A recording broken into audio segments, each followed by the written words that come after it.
Yeah, great. Okay, we're going to get started. So, welcome everyone. This is Imirt Inspire number 8. 8 months of Imirt Inspires. This time we have Drew McGee. Hello, Drew. Hello. Drew's joining us from Colorado. Are you there? You're there on holidays, though, right? You're not. I am. You're still living in Texas.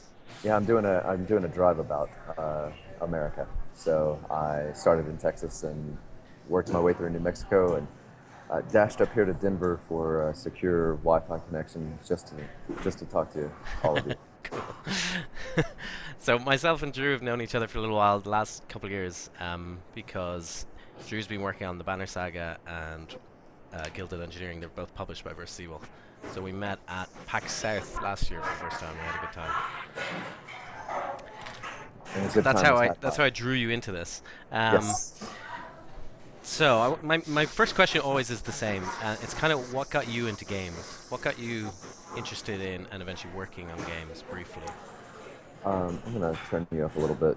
Apparently, being in Starbucks comes with a lot of ambient noise of grinding beans. So, what got me started in in games in particular, or in writing? Let's start with games, Okay. and I'll come back to Uh, writing. Probably Pitfall on the Atari. I used to play that quite a bit and loved it, and thought what a cool little adventure that was, jumping over alligator mouths in swamps.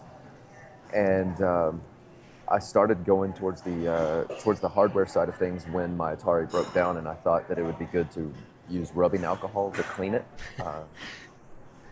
And then that ended my hardware career. But no, then Super Mario Brothers came out, and I didn't have a Nintendo for like the first 5 years of the NES. But I used to always like religiously go to a friend's house to play it, and yeah, I just it sort of sunk its hooks into me, and I knew that video games were going to be part of my life, either from a massive consumer standpoint or development side. And that was it. I was 8, and I was already thinking of being a developer. Joking. I just I wanted to make games. I didn't know that there was even a term called developer. And so back then it was like NES, SNES. They were the That's kind right. of games you were playing. And do you have any clue, how people made those games? I certainly didn't back then.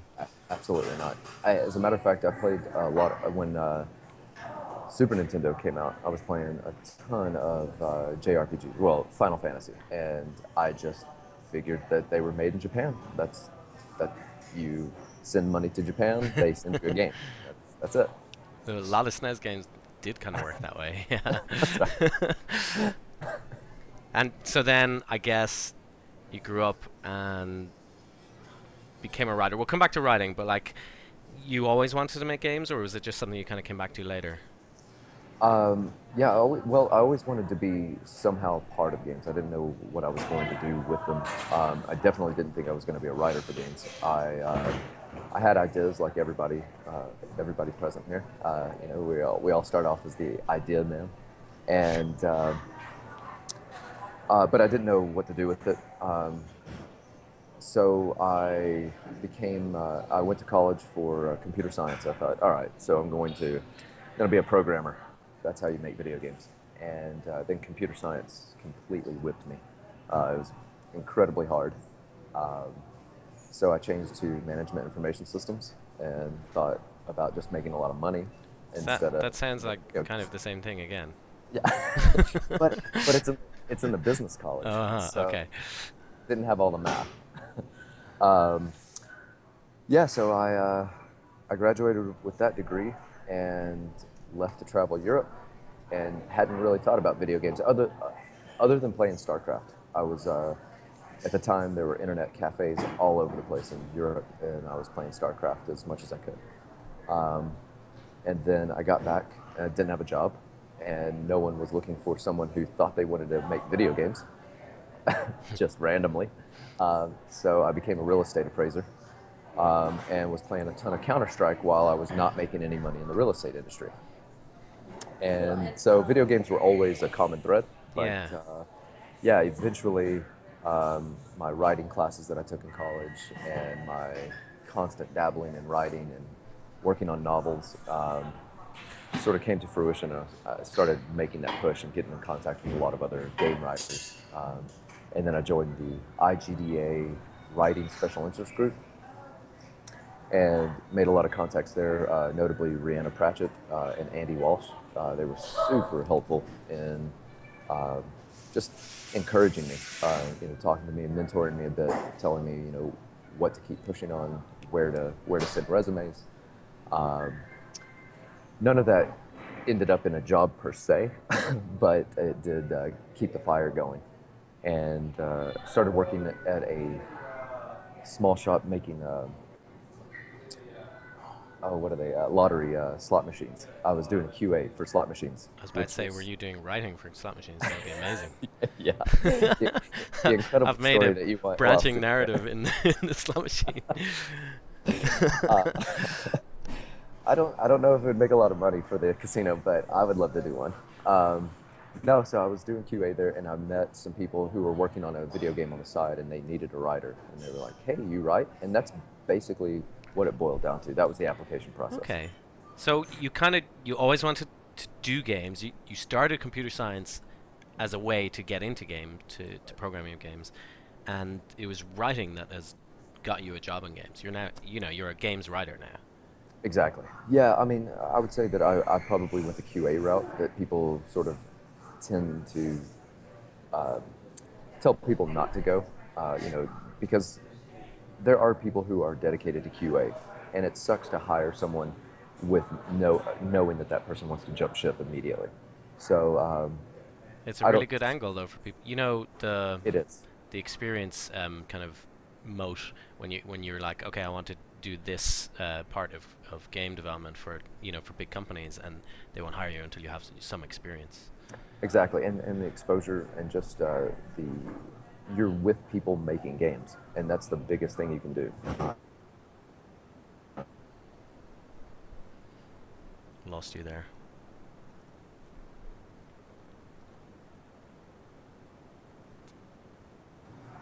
Oh, you're back now. Sorry, No, you were just saying about QA. You're with people making games. yeah, exactly. And that's, I think, the most important thing because it may not be the game that you're actually working on uh, that comes to fruition as far as the job that you want, but you're talking to people along the way. You're Hmm. making friends in the industry, and those people go on. Much like my story with Stoic, I was at Bioware doing design analysis, and I was with the cinematics team meeting Alex Thomas, and I was right next to Arnie Jorgensen in where we sat in the office, and so talked to those guys all the time. And lo and behold, they separate to make Banner Saga, and I emailed them and said, "Hey, I love what you're doing, so please, please, please, what can I do to join you?" Okay, and this is a really common thread. Anyone I talk to, it's the advice everyone gives is go do stuff. Meet people, talk to people.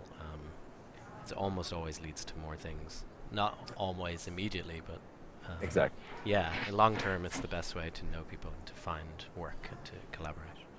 Yeah, that Um, and sitting in your free time and really breaking down the games that you enjoy and figuring out why there's something behind it that's pulling you towards that game, and work on small little things. They don't have to be fully fleshed out games, but if you can make a fully playable small game, that's yeah, that's that's wonderful always going to be advice. Yeah, impressive. that's definitely what gave me my push. I'm just gonna. By the way, anyone who's listening here, if you have a question for Drew, drop it into Twitch chat, and I'll read it out. I'll fold it into our chat. But any questions at all, um, just fire them, drop them in there, and I'll get to them. Um, so we kind of jumped through a few things I want to ask you about. Um, so Bioware, was that kind of your first big games gig? Definitely my first big one. The small ones, I worked for a small startup called Tandem Games. Um, they're in Austin, Texas, and we made a couple of games. Domain of Heroes, which was it was an MMO of sorts, but we had maybe 800 players at any point, Cool. so it was all right. But yeah, definitely branching narrative, and I think they'd shut down the servers a year ago, but I think they reopened them. So if you're looking for something, if you're looking for my prior work, uh, you can go there. Um, we also made a game called Bumble Tales, which was a match three game, and that was it was match three, story driven. Um, it was kind of interesting because it gave me a glimpse into what people are willing to pay for as far as microtransaction. Hmm. Um, if you allow people to have bold print when they chat, they'll pay $2 to $3 for this. Was that in the MMO? No, this was. Oh, that wasn't the MMO. Sorry. That's interesting. We carried a lot of those things over to the match three game just because there were little bling things that you could put on the screen that you could pay for, and people loved it. That's funny. And yeah, it's sort of soul sucking for me because I think like that's not really content. But then again, if that's what the players want, then you can It's give it to them. it's a weird thing though, that there's an or there's a if your game is free, you have to make money somehow. So you can't, yeah, I really have trouble with it as well. Yeah. It's a funny one. Yeah, and then you have like little adventure packs where it's like anything that's by chance in the game, you can give them, hey, if you spend $5, you get this pack, and you're guaranteed one of these things. So yeah, it was my first exposure to that kind of world because I'm not a free to play um, player or gamer. I If I see free to play, then that's how I play it, and then you hit a wall where it's like you need to spend money to keep going, and I'm like, no, I'm done. Um, so yeah, then carried over from there, working with those guys. Several people from the slot machine company, Multimedia Games, had gone on to Bioware in Austin, and Okay. And I followed suit. did you live in Austin or I did. Yeah, I moved down from Dallas to Austin. Actually, oh, for when that I'm job? no, as a matter of fact, I wanted to get out of Dallas and I wanted to live in Austin for quite some time. So I had applied to several places and I moved without having a job. And on the way down to Austin, I got a call from one of the places I had applied. And it was a terrible job, but it was a job. So I had income and I took it. I was the media manager for a holistics company. So these are, I guess I say all this stuff in order to say there is no route or like paved road to becoming a game writer or any industry job really. I guess there's a lot of things like Guildhall at SMU. There's a lot of universities now providing degrees or design degrees. Again, those don't necessarily equate to you have a job. So it's dicey. You pay a lot of money. You do get some solid training, and then you work for peanuts to pay back for that school. Yep. If someone wanted to, specifically for writing, actually, would you say it's better to do working in a games company, say QA, or write? If Oh, you want to be a games writer, are you better off doing writing or getting in with a games company in any way possible? I think you have to do both. Honestly, I don't think you can do one or the other. If you just worked for a game company and you weren't writing, when that opportunity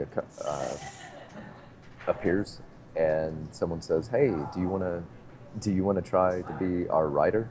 You're not going to have the chops for it. Hmm. So, and even if you are writing on the side and editing and talking to people about writing on the side, you still may not have the chops for it. You may not have the chops for that job, but you will be becoming a better writer, regardless of what anyone else says. So, trust in yourself. Uh, Go through the depression cycles of thinking that you're worthless, and then and then come back around to the times when you think you're incredibly awesome, and hopefully one of those times meets where an opportunity arises and you feel like you're awesome and you have stuff to present that's incredible and people will pay attention to. But yeah, I don't think doing one or the other is going to necessarily help you. It's got to be both, and it becomes sort of a full-time thing. If it's really what you want, then it's not a problem.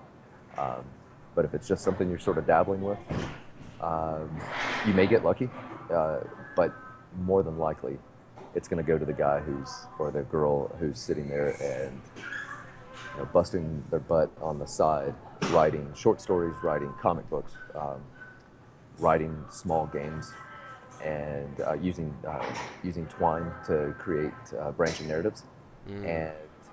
and also working in an industry where they're talking to people who are or working a job in an industry where they're talking to people making games. Yeah, that makes sense. Um, got a question here from Generally Speaking. Is it better to write novels or screenplays slash plays for practice? That's a good question. That question actually appears a lot in the writing special interest group. Yeah. And again, I recommend everybody join that if you're interested in writing and video games. There's just a ton of people there uh, with a lot more experience than I have. So you've got the creme de la creme as far as So that's experience. that's igda.org game writing group. Yes. Yeah, Okay. look for the I'll put the writing link in special. there. Awesome. Um, yeah, so should you write a novel? Should you work on novel writing or screenplay writing? Yeah. Um, I would, if you just had time to do one, and you probably only have time to do one, I would say go for screenplay. And not that I'm a screenplay writer, but so much of video games are influenced by movies, and so the concepts for trailers, marketing trailers for in-game cinematics, all of that is so heavily pulled from the movie industry and TV industry And less that from traditional yeah, book exactly. yeah. Uh, That makes a lot you're of gonna sense. you're gonna need that exposition that you get from novel writing for a lot of stuff that's never going to be seen in the game, for just development of plot, for Mhm. development of characters. But as far as dialogue writing, that's almost straight screenplay. Putting it on a piece of paper and letting people see how these people are going to be talking to each other. Setting up in a little blurb where you are, what's the setting. That's all screenplay. So Okay. there's, yeah, if you don't have experience with that at all, I would say pick up a few books, find a copy of Final Draft, and just play around with it and see why the movie industry has used that for so long. Okay. That's a good answer.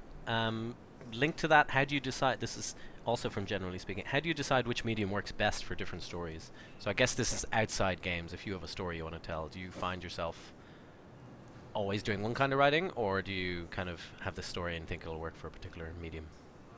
Um, there's I guess there's a, I guess it's a saying. I'm not sure, but I've definitely heard it said. So we'll call it a saying, that you should tell an old story in a new medium and a new story in an old medium. And I think that kind of works because if you're doing something, say for like VR right now, and yes, I realize that VR had its early '80s appearance and sort of went away, and now it's back. Um, but if you're doing something in VR now, it's so new and so um, Jarring, say. jarring and distracting Yeah. from the story that you're going to tell that it would probably be in your best interest to tell an old, sort of familiar story in this new setting so that people can focus on what's going on around them and all the technology of this VR setting, and really fall in line with uh, a story that's kind of close and familiar. Not to say that you're, putting Pride and Prejudice or something on VR, Though but that would be amazing. but you're but you're but you're doing something along the lines of a traditional Yeah, story. yeah. Yes. And if you're doing something um, that everyone is familiar with, um, you know, with the Banner Saga, we're able to tap into things with like the Norse mythology and everything, but uh, doing it in our own way and sort of making a new kind of approach to a traditional um, travel game, um, and combat game. So it's a newer sort of story in a traditional type medium. So yeah, I would use that as kind of a guiding light. But as far as just sitting down to think about, hey, what am I going to use this story for? I kind of feel like the seed of the idea. I'm not sure where it spawns, but if you're thinking about making a video game and you start developing a storyline, then that's the medium you should go with. I have never sat down and thought about a storyline for, like, say, a short story, Hmm. and then said, no, I'm going to make this a screenplay. It hasn't happened for me. I'm sure it has happened for others, but in my experience, that they kind of coalesce at the same time. So kind of linked to this, Alan Tribal is asking, how do you feed your imagination? How do you get inspiration for your writing? Good question, Alan Tribal. Uh, um, I travel and I play the ukulele. That gives me some inspiration. No, honestly, it's really hard to pinpoint where you're going to get ideas from. And I would say consume as much as you can as far as books, TV shows. TV today with Game of Thrones and Walking Dead and Ray Donovan. I don't know, there are The, the so many. writing in TV has gone far beyond the writing in movies, I've found, in It's the last yes. 15 years. Because Well, there's more and time to tell a story. exactly. So you've got TV shows now that a season is a 10-hour movie, Mm. and it's everything that you wanted in a movie that that they would have never been able to do. Yep. So yeah, the character development just really comes to life because there's not as much of the editing that has to, oh, we can't fit that in, so cut that. Now that you've got these 2D characters on screen, and it's like, all right, did you enjoy that? Well, no, I didn't know who those people were. um, now the yeah, so I would say consume as much as you can as far as media, video games. Games have games have matured so much in the past 10 years that I tell everyone this. I talk to so many people, especially while traveling. I met some rock climbers the other day, just randomly, and they didn't know The Princess Bride. They didn't know Game of Thrones. They didn't know anything because they were outdoorsy people. They didn't own a TV, There's even and climbing in The Princess Bride. It's perfect. that's exactly what led into that. I was looking down as this rock climber came up, and I was like, "Hello down there." Um, but yeah, so the guy didn't know anything about video games, and he sort of had the attitude of like, video games, it's for kids who want to run around killing things. And we laughed about it, and I said, ultimately though, video games are so diverse now that I can almost 100% guarantee you there is a game out there that you would like. Now, whether or not you want to spend the time to find that game is completely up to you. And if you already have that attitude right now, you probably won't ever look. But just so you know, there's storylines that deal with almost every aspect of being a human. Um, Even if it's like, Firewatch is sort of, getting out, is a story Going for about a getting walk, out into yeah. the, yeah. Um, yeah, so I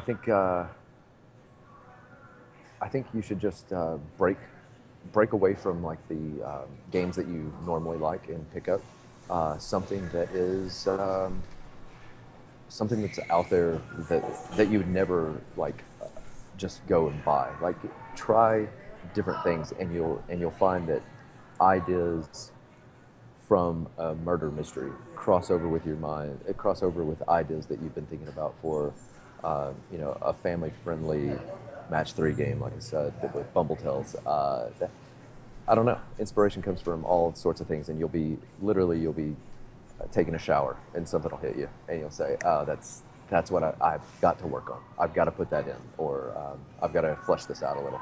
Maybe it Okay. turns, maybe it turns into something you never want, but um, practice with those. It's like being an inventor. If you have one idea, you're not really an inventor. If you have 1,000 ideas, maybe one of those gets made into something. So So do you think games writing right now is as good as writing in other mediums? no, Do you think it's uh, improved I'm kind of leading you there. I think it's improved a lot. I don't think it's there absolutely either, but uh, right. And I say that not bashing any game writers out there. I think there, I think there's phenomenal talent in games. I think the writers that I listed a couple earlier, um, but there's so many writers, and again, go to the IGDA writing sig and just introduce yourself, and names will pop up of people saying hi back to you. Look up those names, see what those people have done, and realize that you're talking to some greatness. There is so much talent in games. The problem is it's such a young industry still, even at 30 plus years, that people don't know what to do with a game writer, and they don't know how to allow a game writer to influence things. So there's still a mentality, and it's gotten better. And that's the games that pull you in more and feel more fleshed out are the games where the studio has sort of seen the light and said, like, hey, the writing is sort of the crux of what's tying people to these characters, rather than this character can jump higher than the other character. So it's this need, this sort of jockeying for position of gameplay versus narrative. Um, the times that it really works is when there is no versus, where it's gameplay and narrative. This character does this because his background or her background dictates that she does this. So if she has a talent with guns, okay, well, why?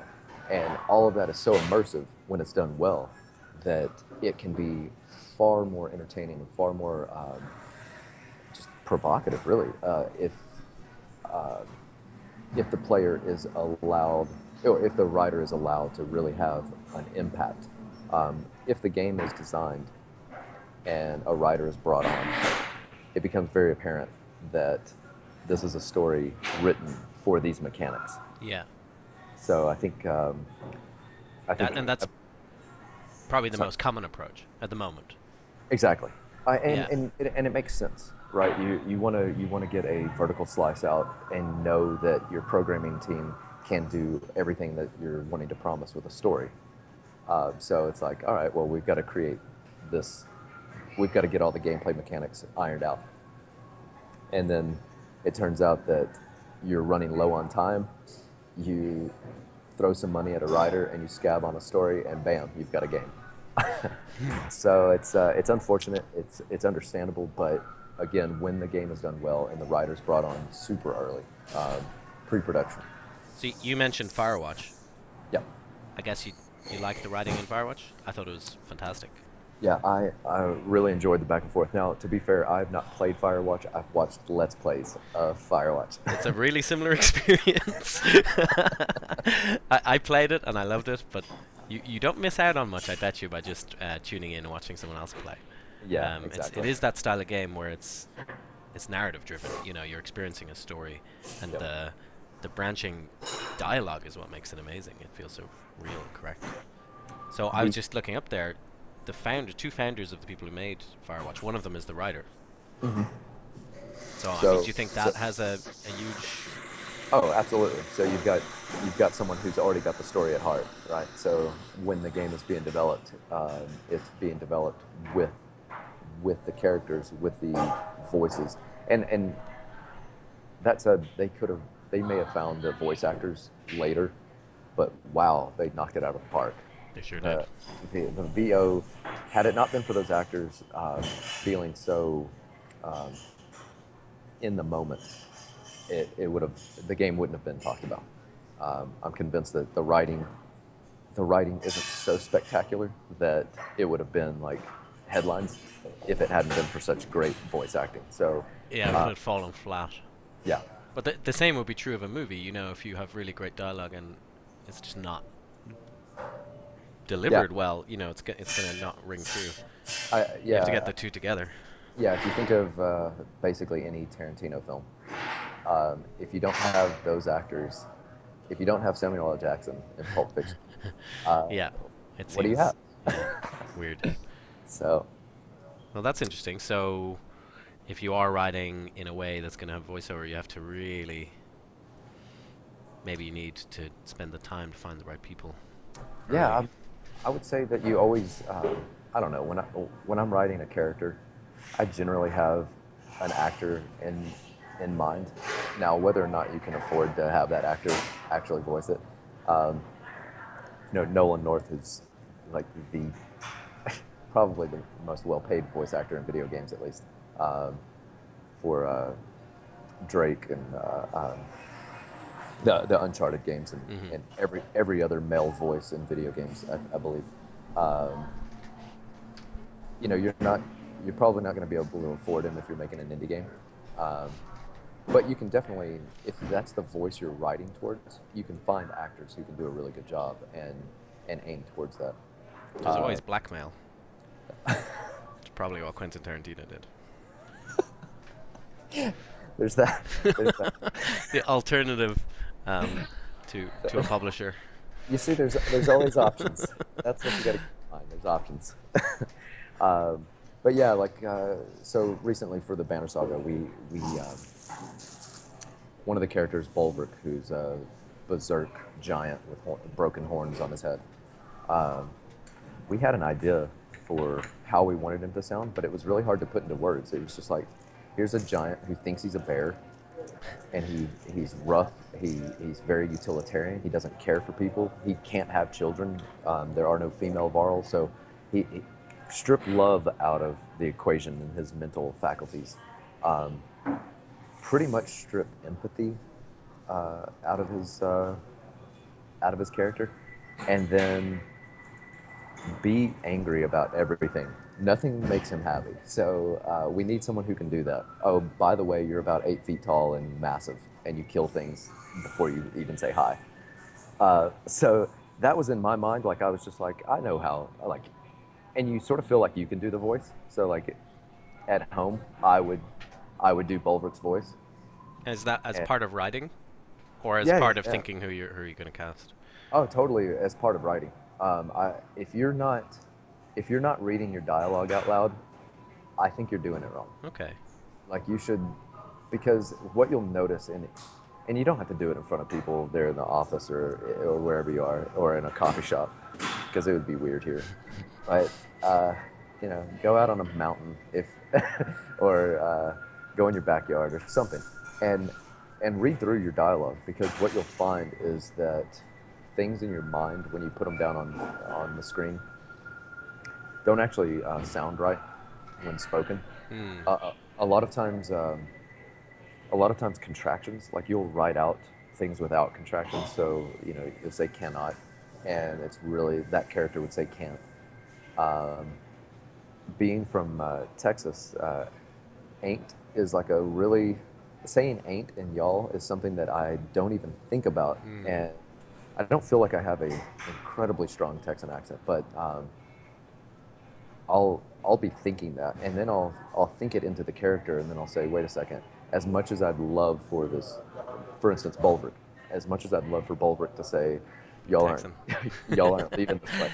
Seems weird to have a Scandinavian giant saying y'all.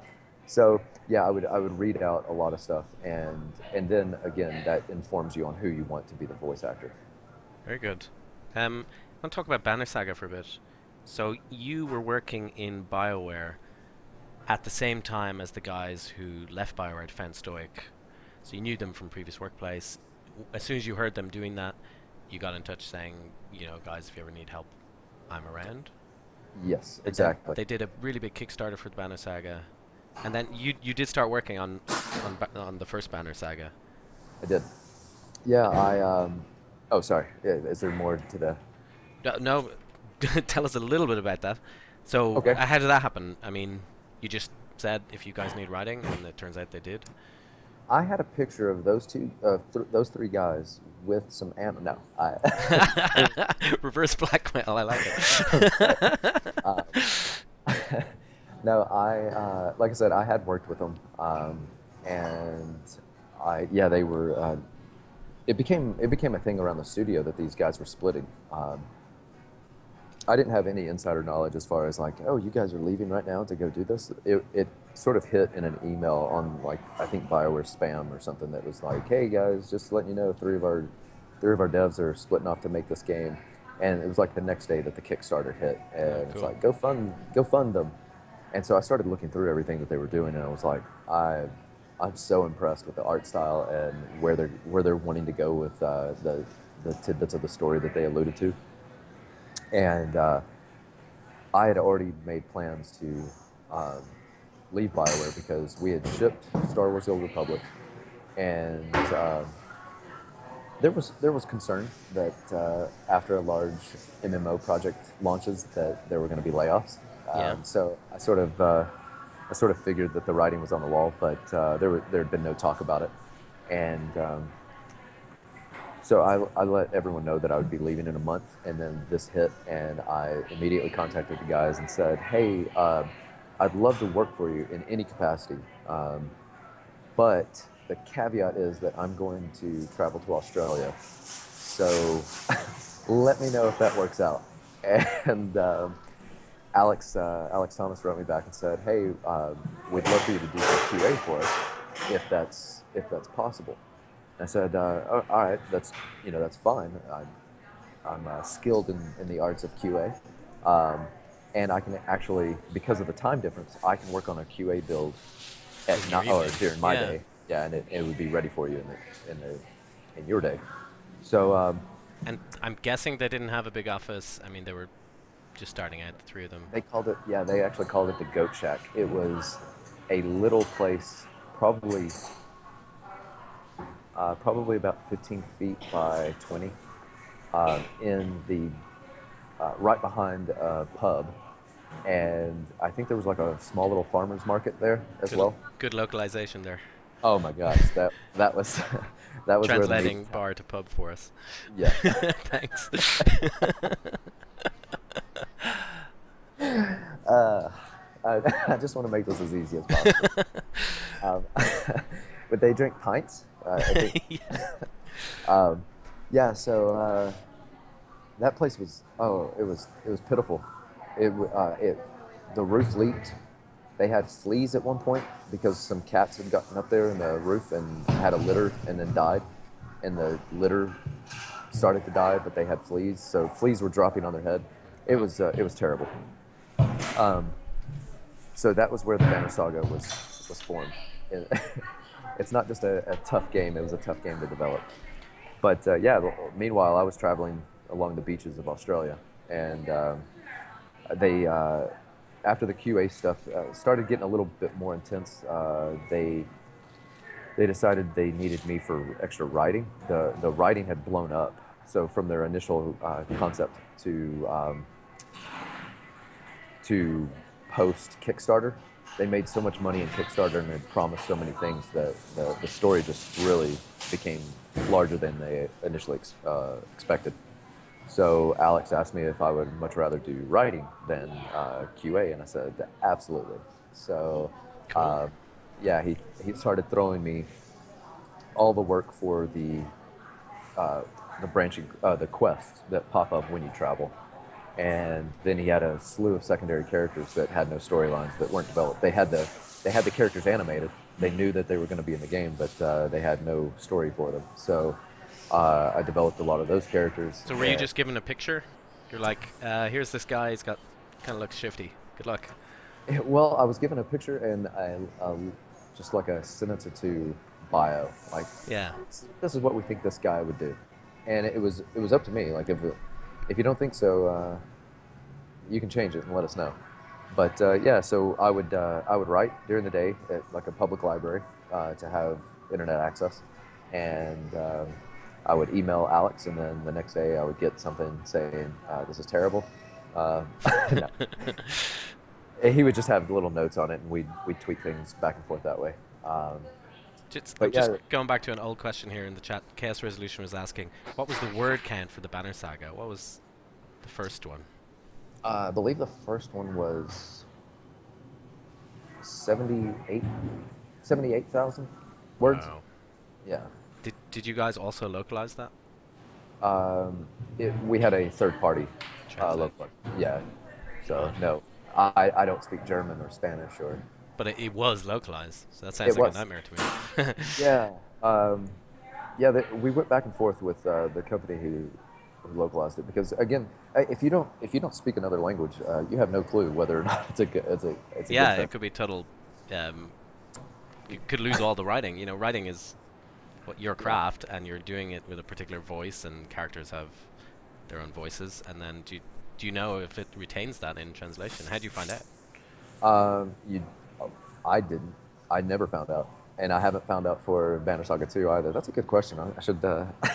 I mean, do I people bring it up in reviews? They're like, "Oh, I liked this character," and you're like, you know, for X reason X, and you're like, I never read it that way." he wasn't a stripper. But, no, as a matter of fact, generally in reviews and stuff, you just get characters. You get writers or reviewers commenting on sort of the archetype of what the character is, and it's generally spot on. Yeah, So sure. you're just like, all right, cool. But yeah, I guess there's no way unless you have a friend who is, a native speaker who can read their. So we actually did on Banner Saga 2. We hired an additional artist, Igor, and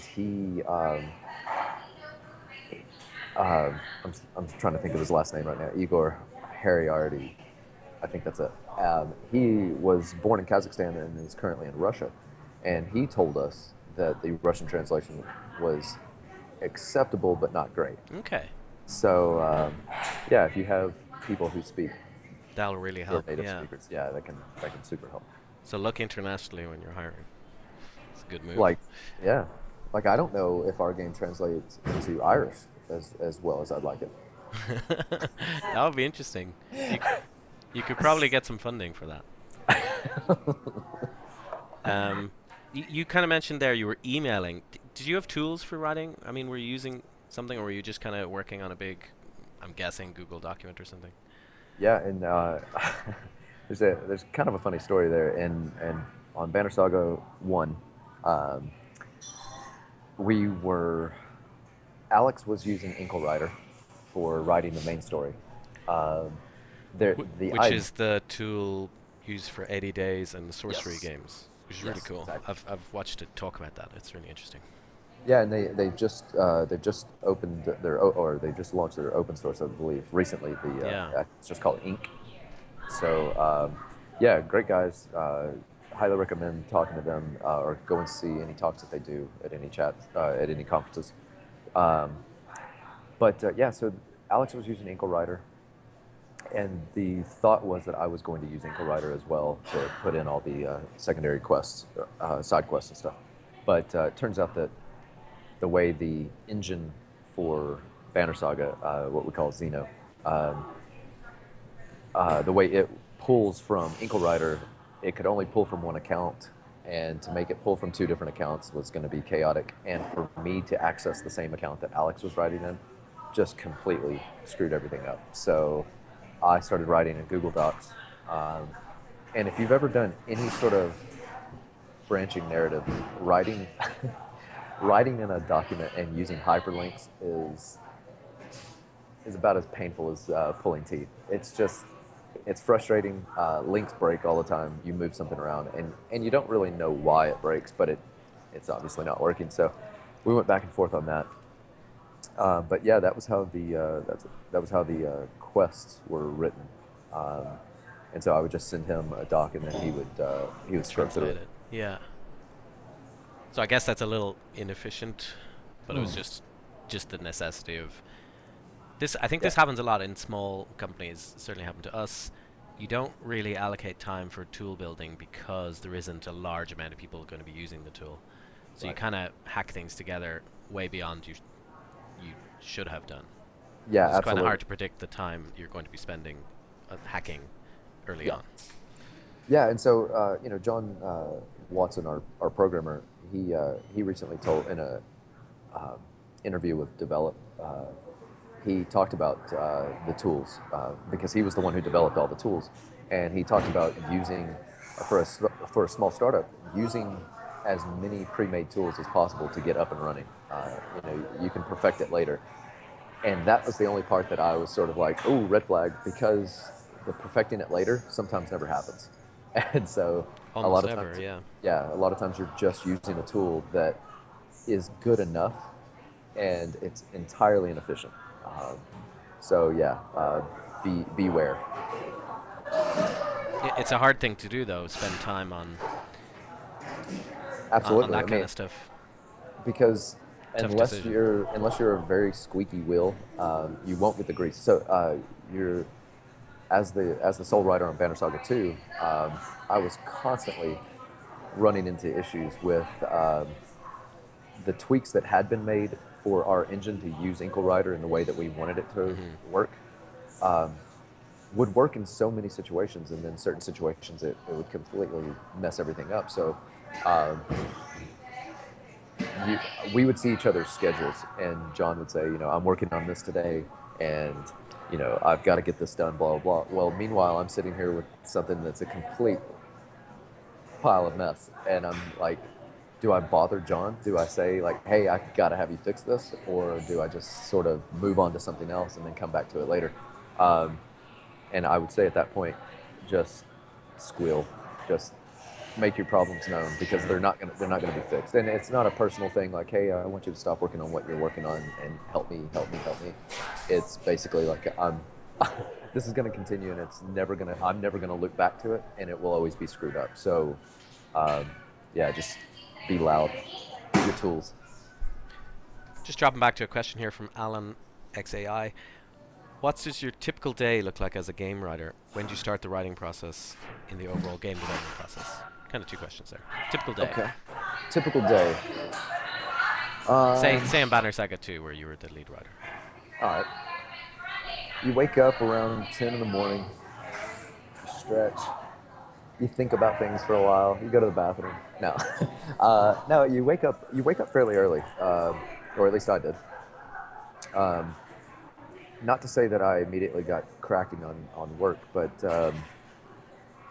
I I would read through a bunch of emails from the previous day, um, because that sort of informs what you're going to be doing. I know a lot of people say like stop in the middle of what you're doing the day before so that you can immediately like pick up and run with it the next day because you're already on that train of thought. Um, and those people are awesome, and I'm not that awesome.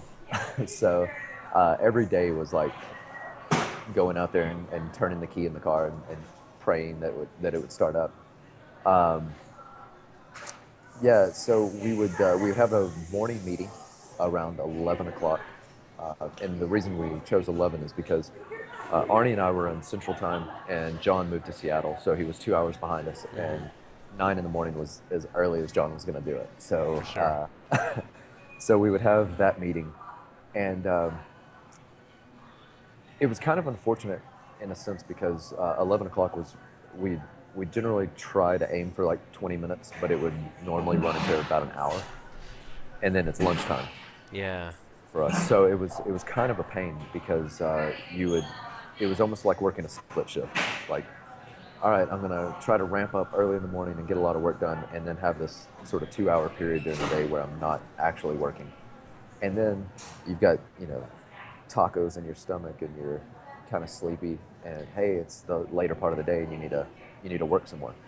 And I'm So guessing writing is like a lot of creative processes where there's a lot of time where you're not actually writing things or you're thinking, and then occasionally there's bursts of like lots of exactly. writing comes in and it feels great. And Yeah, interrupting that can be bad. yeah, absolutely. And Arnie and John and Matt were really good. Like if I said, "Hey guys, I'm on a roll. Can we avoid this meeting?" They would say yes, unless it was absolutely critical that the meeting happened.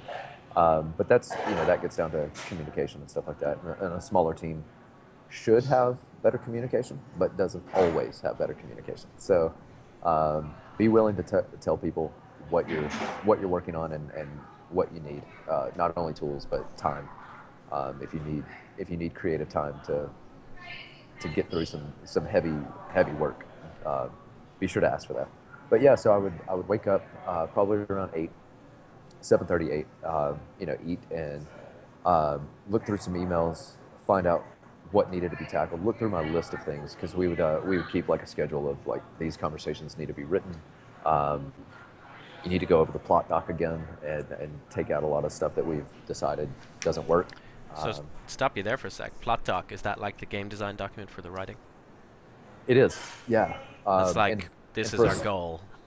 yeah, and for a Okay. story-driven game, that really becomes kind of the the overall uh, Bible for the game. Not everyone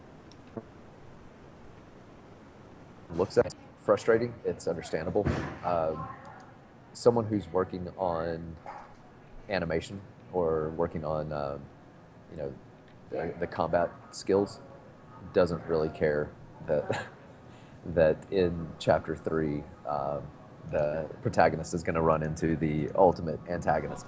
Um, so you understand why, but it's definitely good to try to get everyone on board with where the entire story is going, where the game is going, so that it kind of influences if you are working on animation and this character is going to have some sort of big arc that maybe they're able to tweak the animation a bit and sort of represent. This goes back into that game design and Yeah. story working hand in hand. Uh, and at GDC this past year, Crystal Dynamics did a talk on the Rise of the Tomb Raider, and they mentioned exactly what we're talking about here, And Rihanna where Pratchett is the writer there, right? That you yeah, mentioned before. exactly. Okay. Um, they were talking about how they created this huge plot docket. All the writers and the leads and stuff would read it, but no one else in the company really cared. And Hmm. it was like, yeah, yeah, yeah. It wasn't until they got the artists in to create some roughs of uh, parts in the story and then images of some of the characters and put it up on a big board in the middle of the studio that you That's actually interesting. had everyone walk up and like now Oh, they that's yeah, happening. Yeah, yeah, yeah, yeah. That's nice. So just have a visual representation of that exactly. at some point, which you have to do anyway. You're making a game. Yeah, yeah. So why not do it as early That's as really possible interesting. and get everyone tied So in? really So share the kind of more easily viewable version of that. No one wants to read all the words. exactly, yeah. Okay. People hate reading. So play the Banner Saga too, and read. That is interesting. Um, I have a question about branching narrative, which is All obviously right. going to happen a lot in games, Mhm. to give you the feel of choice. How do you keep track of that?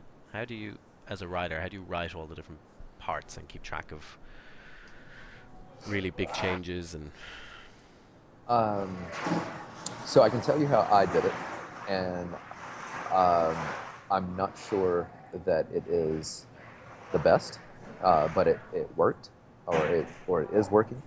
Um, so even on Domain of Heroes, I would keep note cards, and part of it started as like wanting to look like a cool writer and putting note cards up in my room and having strings attached to things.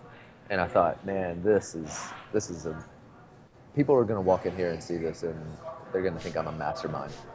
So there was a little bit of show, and no one ever walked into my room and saw any of it. So it was a little depressing.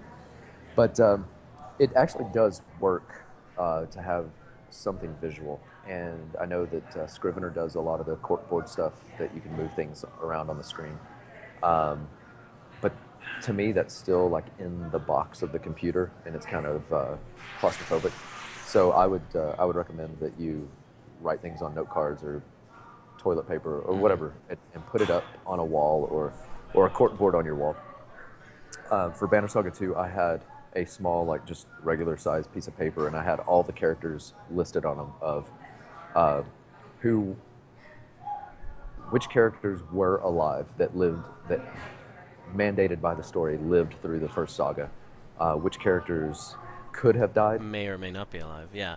yeah, and then which characters were absolutely dead. So And I that had that is right by my super screen. awkward. Just what you've mentioned there makes writing the new game awful because there's a couple of main characters who are definitely either alive or dead based on the end Yeah, of the first game, and that you have to live with that in the second game. You have to write around no matter what exactly. branching things you add in the second game. You start with a like split Yeah, scenario. That is yeah. very difficult. There's the real joy of being the new lead writer for a game where the former lead writer made decisions that you have to live with. But that's part of the challenge and part of the fun. If you don't like challenges like that, this probably isn't the career that you want to get into, because it doesn't have to be branching narrative stuff like that. It could be um, the marketing team comes and says, "Hey, like we ran that last batch of tests and people hate this character. They just don't like them. So you're going to have to rework that. Mm. That sucks, but it's a reality. So you're going to have to you're going to have to get used to challenges like that and things that you really really like that you've written and you think you're a genius are going to be cut. So um, I saw something in Barnes and Noble yesterday. They have a thing called a Buddha board, and you dip the little pen in water or something and draw on it, and then once it dries, the art goes away, and it's all about training you to let go of things. Hmm. I think that's a pretty good practice That's because cool. you're going to write a bunch of stuff and it's going to be taken away and thrown in the trash. So get used to it and just realize that you're going to write something better the next time around. Um, Sorry, I derailed, and now I'm We're not talking sure what about we're. branching in particular, keeping track of it. But actually, this is all very interesting. So, Yeah, so with branching, again, do the visualization thing. Um, give me a little bit more prompt. I'm way into this cup of coffee here, so I'm losing my track of thought. well, there you go. If this is exactly what I'm talking about. How do you keep track of a massive multi kind of strand game? Do you break it down to little parts? You're like, okay, I've kept track of who's alive and who's dead, and right now, today, all I need to do is write this bit of dialogue, and I know the kind of starting point and the ending point. Yeah, definitely. So for instance, with Banner Saga, we had definite paths that were. You always have like a path that someone starts on, Yeah. and then it branches, and a lot of times you see those branches sort of come back in, merge back. Um, that's that's for budget reasons and for sanity reasons. Yeah. Um, You but do want people to go a general direction and have exactly it, small branches yeah, that converge again.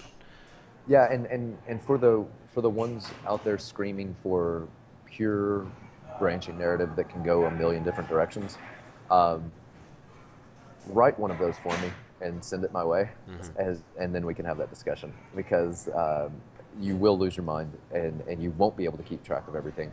And not only that, it won't be as fun as you may originally think it should be. Um, if you have a character who's like a pirate or something, and um, he could go a million different ways. He could go up into space, or he could be a landlubber, or he could die in the ocean. Um,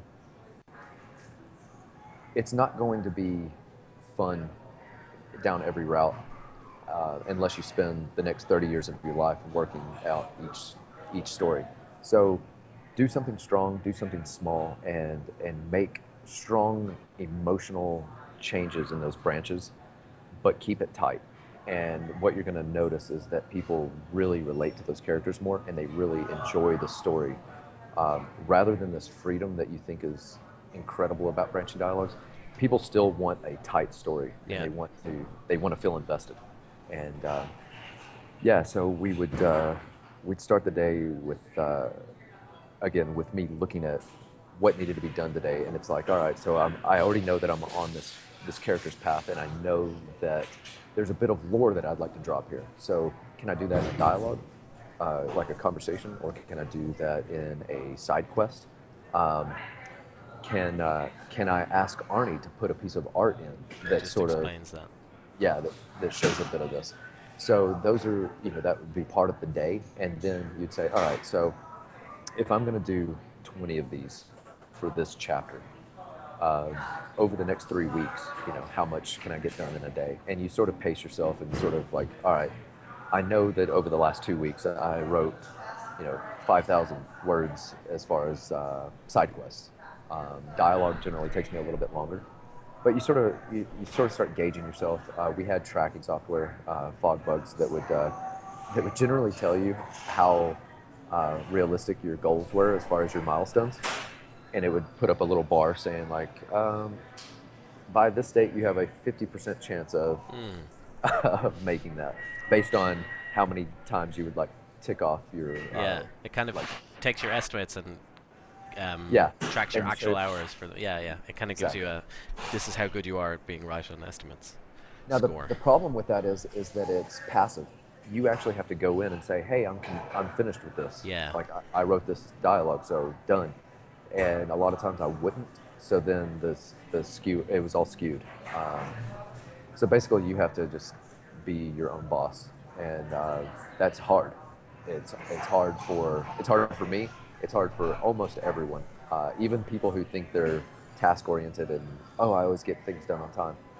When it's just you, if you were writing a novel, for instance, yeah, you could probably be as as dedicated as you'd like.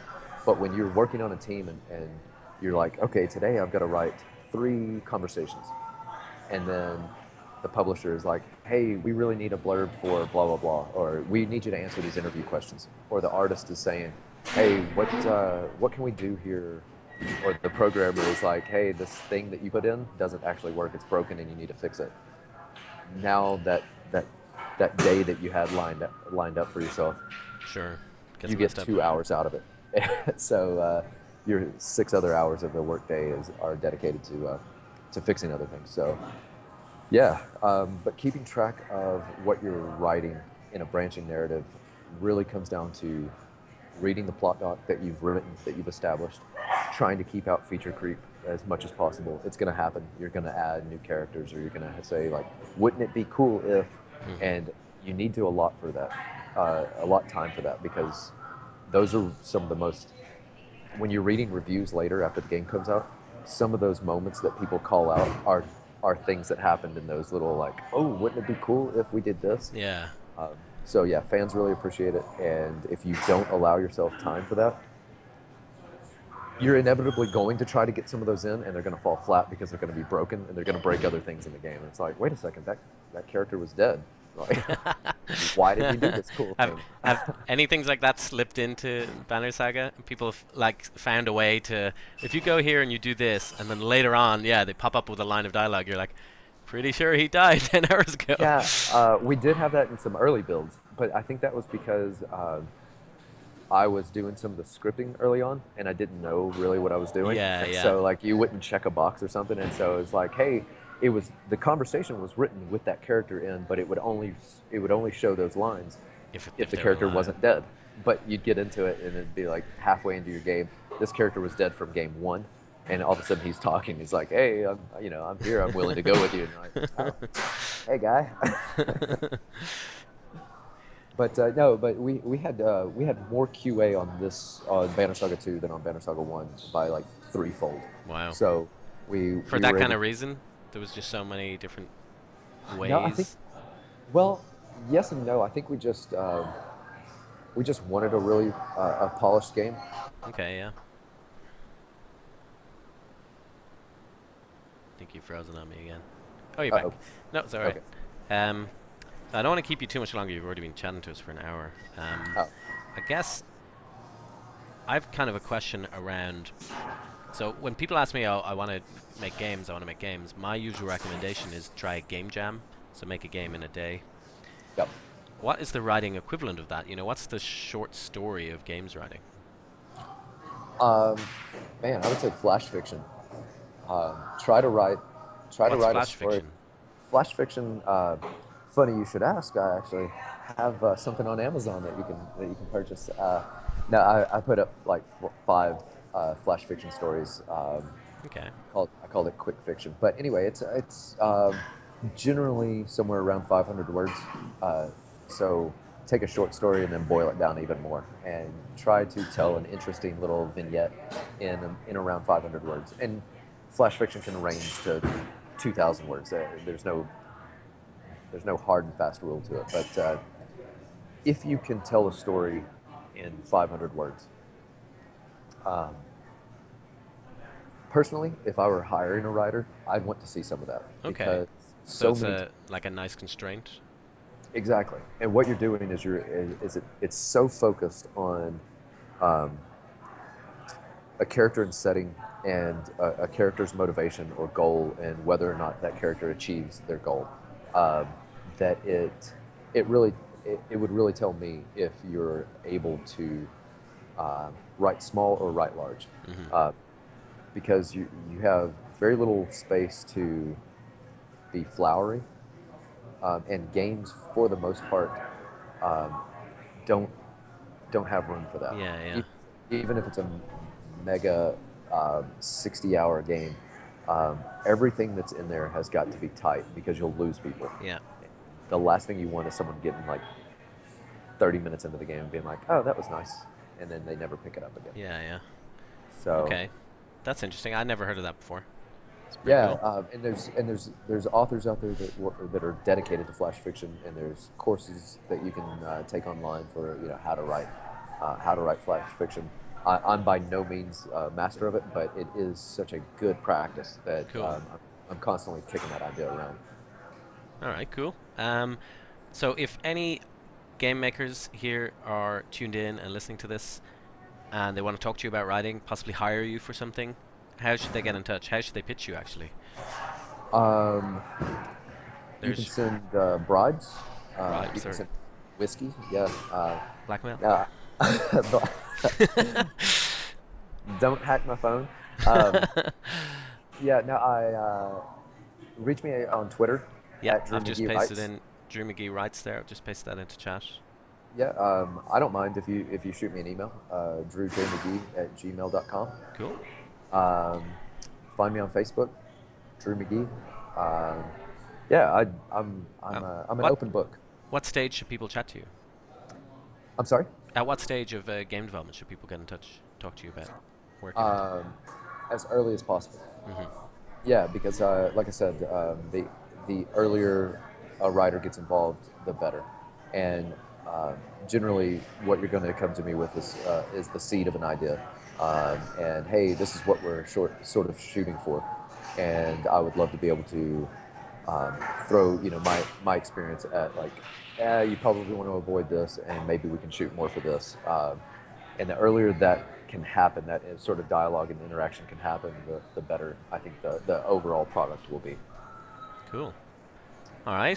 Final question: when are you coming to Ireland? When you can come visit us? I would absolutely love to come to Ireland as soon as possible. Literally, I'm traveling around right now. Point the We, car s- east. You'll get here. yeah, I gotta make a stop for some flotations, the pontoons on the side of the casita. That's my travel trailer, by the way. And then yeah, I'll be Yeah. there. No, Come on over. I would absolutely love to be over there. So it's on my list. It's Cool. high on my list. We'll welcome you. Excellent. Thanks so much for your time. This has been really interesting. It's Thank great you to for having hear me. about This is writing and how awesome. it all works. I'm sure everyone in chat will say thanks, but thank you so much, and thanks for getting up early, chat to us from the No mountains. worries. No worries. Come out to America whenever you have a chance and find me. I'll be traveling around and we'll chat up. We'll have a pint Yeah. and I'll we'll have hopefully some fun. catch up with you at GDC again. Yeah, totally. Thanks. Thanks so much, Drew. All Chat right, to you soon. appreciate it. Bye.